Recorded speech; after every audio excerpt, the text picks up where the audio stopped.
우리 일본 사람한테 그런 선동을 했으면 뭐 NHK는 일주일 안에 문을 닫았겠죠. 국민 교양 수준을 보여준 것이죠. 국민 교양 수준의 낮은 수준. 즉 선동에 속는다. 선동에 어떻게 이렇게 많은 사람이 집단적으로 속을 수 있느냐. 그것은 우리가 앞으로 굉장히 고민해봐야 될 분야고, 특히 지금 국민 평균 IQ를 조사한 랭킹을 보면 한국이 세계에서 1등이에요. 국민 평균 IQ 외국에서 조사한 거 보니까 세계에서 가장 머리 좋은 사람이 속는데도 세계에서 1등이다. 미국 사람 쇠고기 수입하는 나라가 117개국인데 어느 나라도 이렇게 아우성을 치지 않았는데 유독 한국 사람만 이렇게 나왔다. 더구나 인터넷 보급률이 1등인 나라가 이렇게 됐다.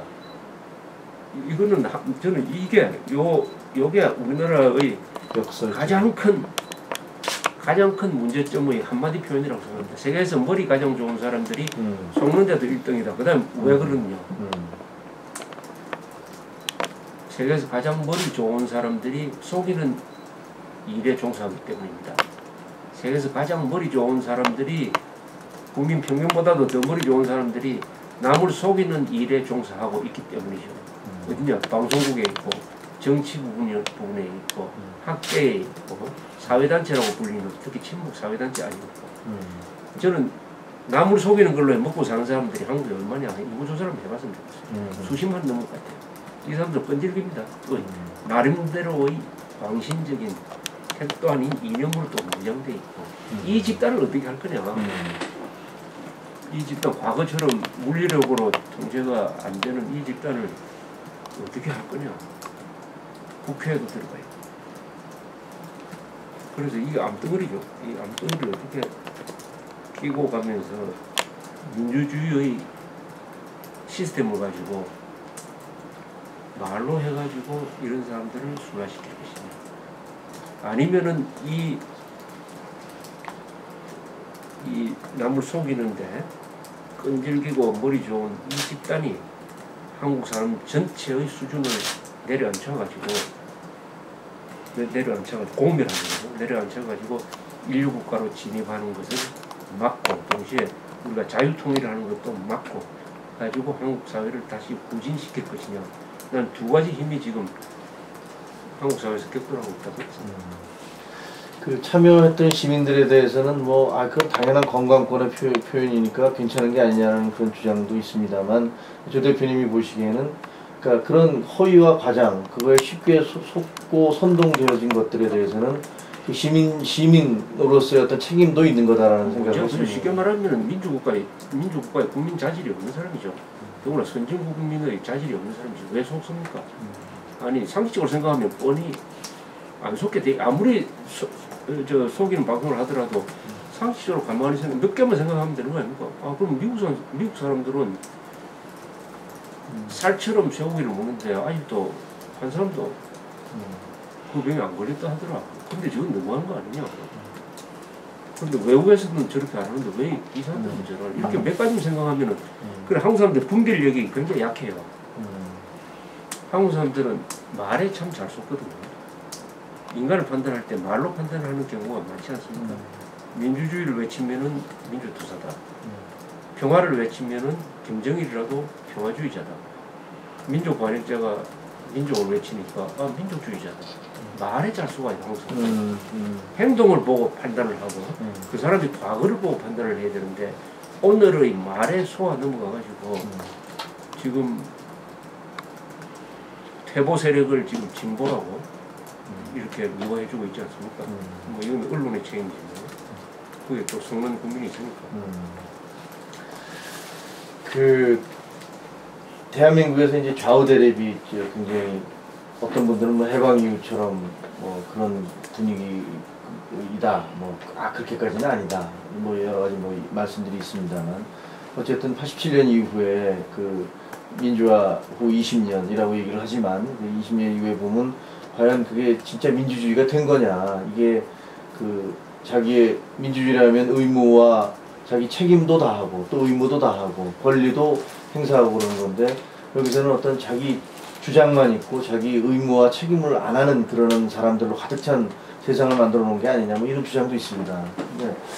그래서 많은 사람들은 이런 좌우 대립 이런 것들에 대해서 그런 이념보다는 어떤 실증적인 문제로 서로 놓고서 구체적인, 예를 들면 우리 인터뷰했던 김우찬 교수님 같은 경우 사실적 관계를 갖고 다퉈야 된다. 엉뚱한 소리 하지 말고 사실적 관계를 갖고 하자.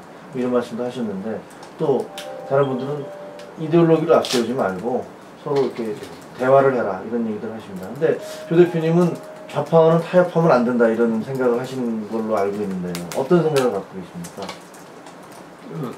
의외로 간단해요. 우리나라에서 뭐 이념, 이데올로기, 좌우 이야기하지만은 그걸 딱 정리하면 간단합니다. 첫째, 그걸 편의상 이제 좌우 이렇게 부르는데, 저는 진보란 말은 절대 쓰지 않는 사람입니다. 네. 우파라고 불리든 보수라고 불리든 또는 애국 세력이라고 불리든, 이런 사람들은 자신의 이념적 그 토대를 어디에 두고 있느냐면 대한민국 헌법에 두고 있습니다. 헌법이 좌우를 가르는 기준이라고 생각합니다. 그러니까 대한민국 헌법을 수호한다 하는 의미는 대한민국 헌법 속에 들어있는 핵심적인 가치를 수호한다. 그 핵심적인 가치는 뭐냐? 자유민주주의, 시장경제, 이건 뭐 다 아는 사실이거든요. 보다 본질적인 것은 국가 정통성이죠. 대한민국 헌법 1조, 3조, 4조가 제일 중요하거든요. 헌법 1조, 3조, 4조는 유기적으로 연결되어 있습니다. 헌법 1조는 대한민국 민주공화국이다. 그 대한민국 영토는 한반도 그 소속도서로 한다. 따라서 북한에 있는 이 김정일 정권은 국가가 아니다. 또 반드시 한반도 전체를 민주공화국으로 만들어야 된다.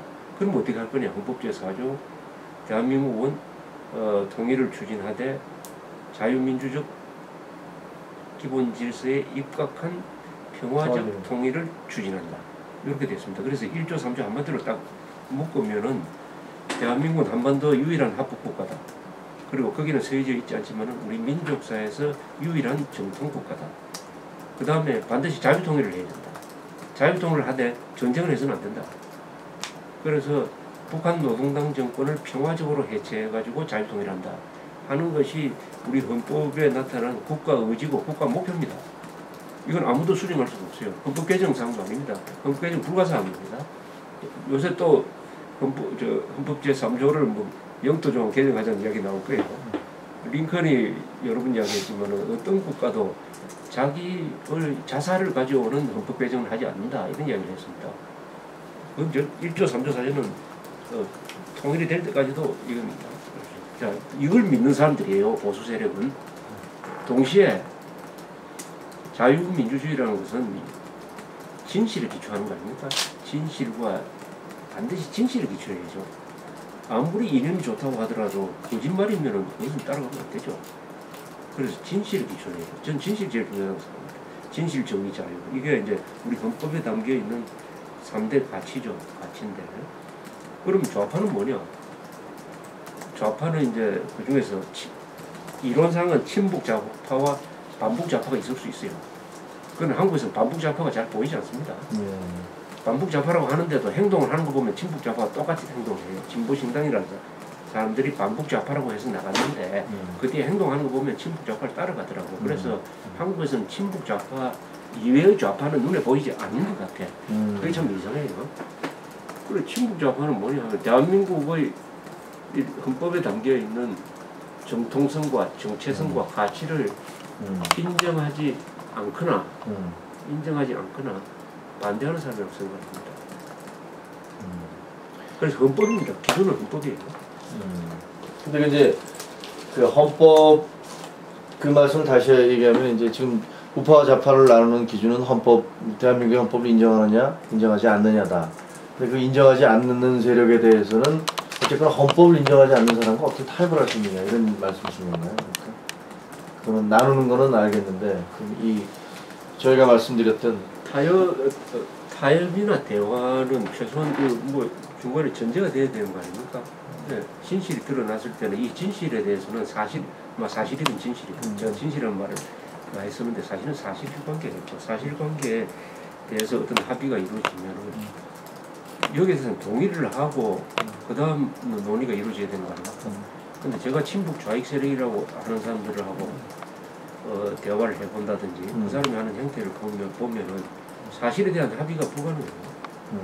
사실에 대한 합의, 첫째 남북관계에서 사실에 대한 합의는 뭡니까? 김정일 정권은 아버지까지 이제 올라가면 700만의 인명을